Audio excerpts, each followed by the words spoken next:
ఇచ్చింది 5%. ఈ 5% కూడా ఎట్లా వస్తుందంటే అధ్యక్ష, మీరు చూసుంటారు హైదరాబాద్ నగరంలో టానిక్ అని ఒక పెద్ద షాప్స్ అప్పుడప్పుడు పోతూ ఉంటే కనిపిస్తూ ఉంటాయి. నేను అనుకున్నాను ఏంటి ఇది ఇంత పెద్ద 5 స్టార్ హోటల్లా ఉంది, ఇది టానిక్ గీనిక్ అంటే ఎక్సైజ్ షాప్స్ అంటే చిన్నగా ఉంటాయంటే, లేదు సార్ ఇది ఎక్సైజ్ ఆక్షన్ షాప్స్కి దీనికి సంబంధం లేదు, దీనికి ఒక స్పెషల్ జీవో, దీనికి ఏమి చాలా రకరకాల రాయితీలు వాళ్ళు ఎప్పుడు కావాలంటే ఆడ నుంచి కావాలంటే ఇంపోర్ట్ చేసుకోవచ్చు, ఏది కావాలంటే అది చేసుకోవచ్చు, చాలా వ్యాట్లో కూడా చాలా తేడా ఉంటుంది దీని మీద అసలు ఎక్సైజ్ వాళ్ళకి కూడా ఏం పెద్ద ఇది ఉండదని చెప్పి మనకు కావలసినటువంటి వాళ్ళకి రాష్ట్ర ఖజానాకి రావాల్సిన ఆదాయాన్ని గండి కొడుతూ ఇటువంటి టానిక్ లాంటి అనేకం హైదరాబాద్లో ఇవ్వటం వల్ల రాష్ట్ర ఖజానా నష్టం జరిగింది.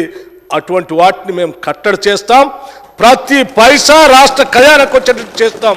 ఆ ఆదాయం చాలు మాకు, మేము ప్రజలకు ఏరో వ్యక్తిగతమైన కుటుంబాల్లోకి పోనీయమని చెప్పడం కోసమే నేను ఈ విషయాన్ని చెప్తున్నాను అధ్యక్ష.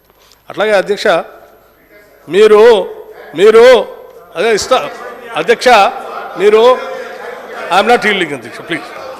అధ్యక్ష మరి ఇంకో మాట అన్నారు హరీష్ రావు గారే రాసుకున్నారు అధ్యక్ష బడ్జెట్లో పాయింట్ ఆఫ్ ఆర్డర్ ఉండదు, దీంట్లో పాయింట్ ఆఫ్ ఆర్డర్ ఉండదు బడ్జెట్ సమావేశాల్లో, దయచేసి కూర్చోండి please. There no point of order in the budget session. లేదు సార్ అధ్యక్ష, నేను ఇంకో విషయం ఏపీ రీఆర్ అధ్యక్ష నిన్న వారు మాట్లాడుతూ మీరేమండి సెంట్రల్లీ స్పాన్సర్డ్ స్కీమ్స్లో మీరు ఇంతగానం పెట్టేశారు,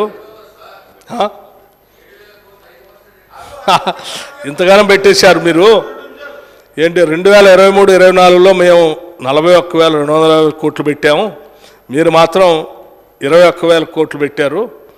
మేము 41,000 కోట్లు పెట్టింది ఏదో తక్కువైనట్టు, మేము పెట్టింది ఏదో దానికంటే 41,000 కోట్ల కంటే 21,000 కోట్లు ఎక్కువ అయినట్టుగా అది అట్లా పెడతారా అంటున్నారు. అధ్యక్ష నాకు తెలుసు మీకు 41,000 కోట్లు పెట్టినప్పుడు నేను చాలా స్పష్టంగా అక్కడ ఉండే చెప్పాను, నేను ఈ సెంట్రల్లీ స్పాన్సర్డ్ స్కీమ్స్లో మీకు మ్యాక్సిమం 8,000 నుంచి 10-12,000 కంటే ఎక్కువ రావట్లేదు అని యావరేజ్ పెట్టబాహండి అని కూడా నేను చెప్పాను. మాకు ఇప్పటికి కూడా ఉంది అది, ఆ అవగాహన ఉంది. అయినా కానీ మేము ఆలోచన చేసి పెట్టాము. ఎందుకు పెట్టామనంటే మీకు మాకున్న తేడా అదే అధ్యక్ష. 10 ఏళ్లలో